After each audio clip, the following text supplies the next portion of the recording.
మన సాంప్రదాయం, ఆచారం, అలవాటు. మీకందరికీ ఆహ్వానం.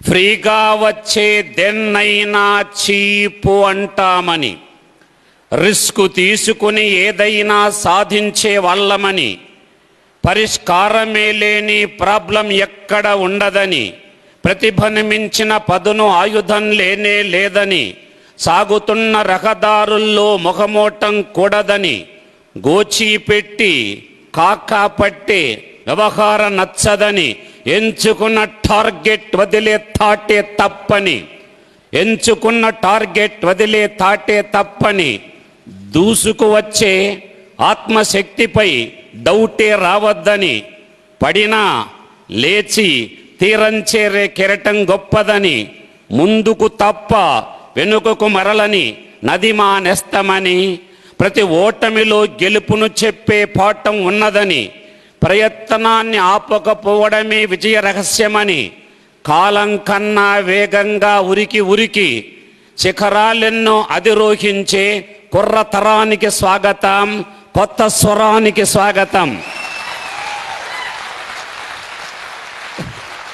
కుర్ర తరానికి స్వాగతం, కొత్త స్వరానికి స్వాగతం. ఆలోచనలో ముసలితనం లేనోళ్ళంతా కుర్రతరం, 60 ఏళ్ళు మనసుకు రాని వాళ్ళదే కొత్త స్వరం. కుర్ర తరానికి స్వాగతం, కొత్త స్వరానికి స్వాగతం. యువకులకు స్వాగతం, మాజీ యువకులకు స్వాగతం.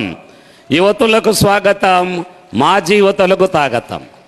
ఇది పర్సనాలిటీ డెవలప్మెంట్లో ఒక ప్రణవ మంత్రం లాంటిది. ఫ్రీగా వచ్చే దేన్నైనా చీపు అంటామని, ఈ మాయదారు లోకంలో, ఈ కంప్యూటర్ కాలంలో ఫ్రీగా వస్తే మనం ఏం తీసుకోకూడదు. కానీ మన సైకాలజీ, మన మెంటాలిటీ ఏంటంటే, ఫ్రీ అంటే ఫినాయిల్ తాగే జాతి, ఇన్స్టాల్మెంట్ అంటే ఇంగ్లాండ్లో కూడా జాతి. కాబట్టి మనం ఫ్రీగా ఏం తీసుకోకూడదు. ఒక చిన్న జోక్ చెప్తాను. ఒక ఫైనాన్స్ మినిస్టర్ ఒక కార్ల కంపెనీ ఓపెనింగ్కి వెళ్ళాడు.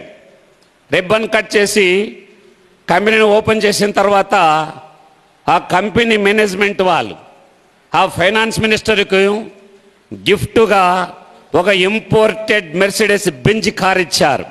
అప్పుడు ఆయన చెప్పాడు, నేను నరసింహారెడ్డి సార్ క్లాస్ విన్నాను, ఆయన చెప్పాడు ఫ్రీగా వస్తే ఏం తీసుకోవద్దని.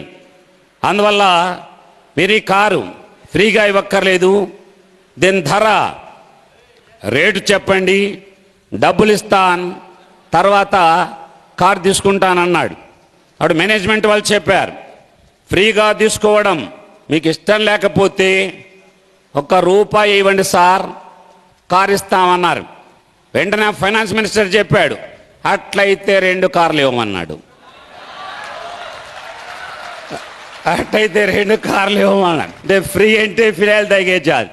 నెక్స్ట్ వన్, రిస్క్ తీసుకొని ఏదైనా సాధించే వాళ్ళమని, ఈ ప్రపంచంలో ఏమి సాధించాలన్నా రిస్క్ తీసుకోవాలి. రిస్క్ లేకపోతే జీవితంలో కిక్కే లేదు.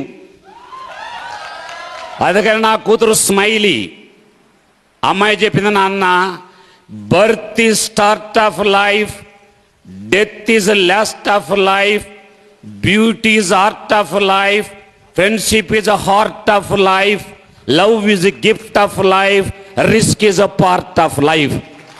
కాబట్టి జీవితంలో రిస్క్ ఒక పార్ట్. పెళ్ళి చేసుకుంటే ఒకటే రిస్క్, పెళ్ళి చేసుకోకపోతే ఒకటే రిస్క్, పెళ్ళి చేసుకుంటే ఒకటే రిస్క్ అంతే.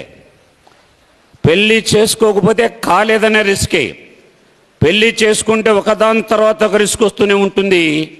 అలా అని పెళ్ళి చేసుకోవడం కూడా మానేయడం లేదు. ఈ ప్రపంచంలో ప్రతి పిరికివాడు చేసే గ్రేట్ అడ్వెంచర్ పెళ్లి చేసుకోవడం. కాబట్టి ఏ సాహస కృత్యం చేయడు, ఏ సాహస కృత్యం చేస్తాడు. అందువల్ల రిస్క్ జీవితంలో ఉండాలి. ప్రతిభను మించిన పదును ఆయుధం లేనే లేదని, టాలెంట్ నేర్చుకుంటే వచ్చేది స్కిల్, నేర్చుకోకపోయినా బై బర్త్ వచ్చే worth talent. Any God given gift is called talent. భగవంతుడు ఒక్కొక్కరికి ఒక టాలెంట్ ఇస్తాడు. బాలసుబ్రహ్మణ్యానికి ఒక టాలెంట్, క్రికెట్ కింగ్ తెండూల్కర్ ఒక టాలెంట్, నరసింహారెడ్డికి ఒక టాలెంట్ దేవుడిచ్చాడు. బాలసుబ్రహ్మణ్యానికి పాడే టాలెంట్, తెండూల్కర్కి ఆడే టాలెంట్, నరసింహారెడ్డికి కూడా ఆడే టాలెంటే. తెండూల్కర్ ఆటలు ఆడతాడు, నరసింహారెడ్డి మాటలు ఆడతాడు. కాబట్టి మాటలు ఆడాలి, కమ్యూనికేషన్ స్కిల్. మరి బాలసుబ్రహ్మణ్యం పాడతాడు, క్లాప్స్ కొడతారు. మనం పాడతాం, మనం పాడితే క్లాప్స్ కొట్టరు, గొంతు కోస్తారు. ఎందుకంటే ఉంటే మరలా పాడతాడని చెప్పేసి. అందువల్ల అదనే టాలెంట్. అట్లా మనం టాలెంట్ మనలో ఏముందని గుర్తించి మనం సక్సెస్ సాధించాలి. ఎంచుకున్న టార్గెట్ వదిలే థాటే తప్పని. ఒక టార్గెట్ పెట్టుకున్న తర్వాత 100 నో, కాన్సెప్ట్ మారింది, కథ మారింది, కహానీ మారింది. 100 150 అయినా అని చెప్పాలి, కొత్తవి చెప్పాలి.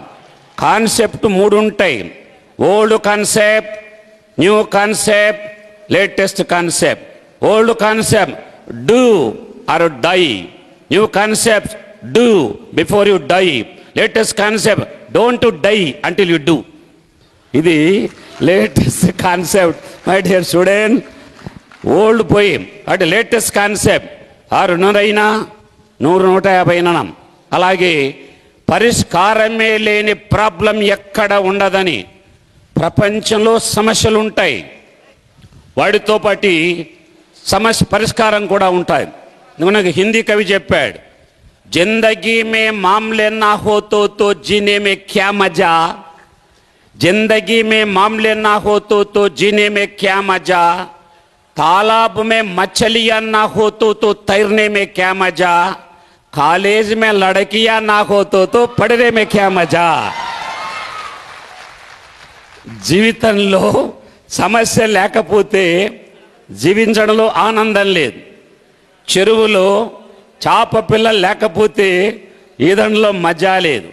కాలేజీలో ఆడపిల్లలు లేకపోతే చదవడంలో మజా లేదన్నాడు. అందుకని గంప నాగేశ్వరరావు గారు మిమ్మల్ని ముందు కూర్చోబెట్టాడు, బాయ్స్ని వెనక దూసేసి మిమ్మల్ని ముందు కూర్చోబెట్టాడు. కాబట్టి జిందగీ మే మామూలు అంటే సమస్యలు ఉండాలి. ఎంచుకున్న టార్గెట్ వదిలే థాటే తప్పని. ఒక టార్గెట్ ఎన్నుకున్న తర్వాత 100 డూ అర డై కర్రో యా మరో, విజయమో వీర స్వర్గమో యశోర్వా మృత్యుర్వా అన్న తిథికి చేరాలి.